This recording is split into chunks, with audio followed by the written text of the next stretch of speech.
આગળ બીપીએફ તરીકે અને સામે જે બેન છે એ ખેરગાડી બીપીએમ તરીકે છે. એટલે આજના સ્વતંત્ર દિવસ નિમિત્તે હર ઘર તિરંગા કેમ્પન 3 નિમિત્તે પોસ્ટ ઓફિસ ડાક ટપાલનું આયોજન કરેલ છે. પોસ્ટ ઓફિસ માત્ર ડાક વિભાગનું જ નહીં પરંતુ RD, recurring deposit, DD, time deposit તથા એમઆઈએસ, એનઆઈએસ અને કેવીપી જેવા વિવિધ ખાતાઓનું તમને વ્યાજ આપે છે. બરોબર?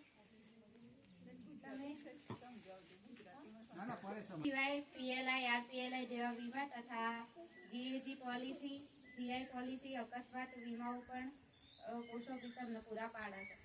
વિદેશી અથવા પ્રાઇવેટ કંપનીઓમાં તમે તમારું રોકાણ જોખમ નહીં કરો એના કરતાં સ્વદેશી કંપનીમાં તમારું રોકાણ એટલે કે સરકારી જે આપણે પોસ્ટ ઓફિસ છે તેમાં રોકાણ કરો એ વધારે સારું. તમને એવું લાગતું હશે કે હવે રોકી શું કરીએ, પણ રોકીને તમારા બાળકો જે બહાર ભણવા જાય છે એમને જરૂરી પડશે. બહાર ભણવા જશે તો ફી તો ભરવી જ પડશે ને. શિષ્યવૃત્તિ સાહેબે કીધું એમ 2 જણને મળશે, ત્રીજું હશે તો એના માટે રોકાણ કરવાની વાત છે. બાકી તમારી ઈચ્છા, પણ તો બી એમ કહું છું કે પોસ્ટ ઓફિસમાં રોકાણ કરવું એ વધારે સારું.